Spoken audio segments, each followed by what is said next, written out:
Dharavi Asia की सबसे बड़ी स्लम,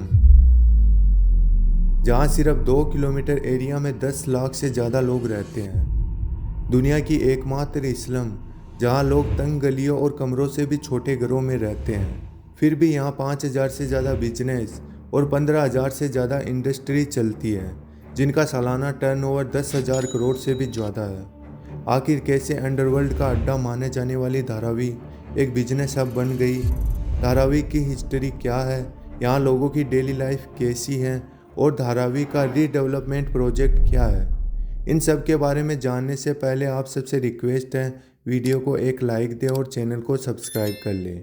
मुंबई के सेंटर में लोकेटेड धारावी कभी एक मैंग्रोव फॉरेस्ट वाला आइलैंड हुआ करता था, जहां कोली मछुआरे मछली पकड़ते थे। कोली महाराष्ट्र के मछुआरे की एक कम्युनिटी है, जिनकी पीढ़ी 700 सालों से यही काम करती आ रही है। धीरे धीरे ये कोली मछुआरे धारावी में रहने लगे, जिसके बाद 19वीं सेंचुरी में ब्रिटिश पीरियड के दौरान यहाँ मजदूर बसने लगे और धीरे धीरे यहाँ पॉपुलेशन इतनी ज्यादा बढ़ गई कि धारावी स्लम एरिया में तब्दील हो गया। झुग्गी झोपड़ियों की संख्या इतनी ज्यादा हो गई कि चलने फिरने लायक भी जगह नहीं बची। कुछ गलियां तो इतनी संकरी है कि कोई बीमार हो जाए तो अंदर स्ट्रक्चर भी नहीं ले जा सकता। जगह की मारामारी के चलते लोग झुग्गियों के ऊपर झुग्गियां बनाकर रहने लगे, जिसके बाद 1971 में महाराष्ट्र गवर्नमेंट ने Maharashtra slum area improvement clearance और रीडेवलपमेंट एक्ट पास किया और धारावी को स्लम एरिया डिक्लेयर कर दिया।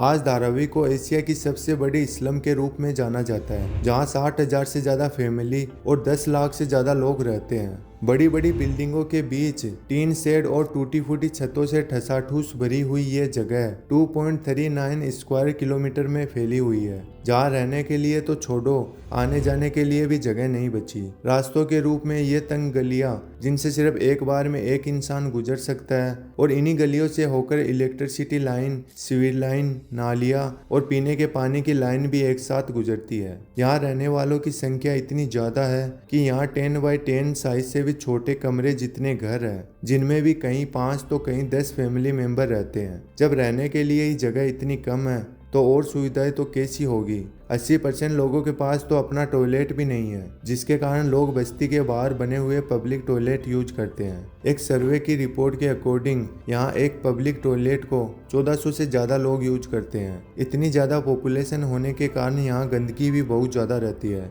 इस वजह से यहाँ बहुत सी बीमारियों ने भी अपना घर बना रखा है। 1896 में दुनिया भर में फैले प्लेग, 1986 में फैला हैजा और कोरोना जैसी बीमारियों का ज्यादा असर भी यहीं देखने को मिला। धारावी को पहले मुंबई के कचरे के डंपिंग यार्ड के रूप में भी काम में लिया जाता था, जिसके कारण आसपास कचरे के ढेर और गंदे नाले अभी भी हैं। साथ ही पास में मीठी रिवर भी गुजरती है, जो अब गंदे नाले के रूप में बदल चुकी है। धारावी की ऐसी हालत होने के बावजूद भी एजुकेशन के मामले में यहाँ लिटरेसी रेट 69% है, जिसके कारण इसे इंडिया की सबसे एजुकेटेड स्लम के रूप में भी जाना जाता है। एक टाइम पर धारावी को क्रिमिनल एक्टिविटी और अंडरवर्ल्ड से जुड़े होने के कारण जाना जाता था, लेकिन आज धारावी को बिजनेस हब के रूप में जाना जाता है। धारावी के इन छोटे छोटे कमरों में 5,000 से ज्यादा बिजनेस और 15,000 से ज्यादा छोटी छोटी कंपनियां चलती है, जिनमें कपड़े, मिट्टी के बर्तन, लेदर का सामान, कबाड़ और प्लास्टिक को रिसाइकल करके अलग अलग सामान बनाना जैसी फैक्ट्रियां शामिल है। गवर्नमेंट रिपोर्ट के अकॉर्डिंग धारावी में मुंबई ही नहीं बल्कि पूरे महाराष्ट्र का 60% प्लास्टिक रिसाइकल किया जाता है। धारावी के इन सभी बिजनेस का सालाना टर्नओवर 10,000 करोड़ से भी ज़्यादा है,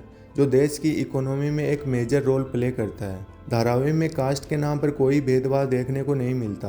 यहाँ देश की लगभग सारी कम्युनिटी के लोग रहते हैं, जिनमें 29% मुस्लिम, 6% क्रिश्चियन और बाकी सभी हिंदू कम्युनिटी के लोग रहते हैं। Dharavi redevelopment project. धारावी को रीडेवलप करने के लिए 2022 में महाराष्ट्र गवर्नमेंट ने टेंडर पास किया, जिसे सबसे ज्यादा 5,069 करोड़ की सबसे ऊंची बोले लगाने वाली कंपनी अडानी ग्रुप को दिया गया, जो 23,000 करोड़ की लागत से 7 साल में धारावी में वर्ल्ड क्लास इंफ्रास्ट्रक्चर डेवलप करेंगे, जिसमें धारावी के लोगों को साफ सुथरी जगह, proper water supply, school, hospital जैसी सारी फैसिलिटी प्रोवाइड करवाई जाएगी।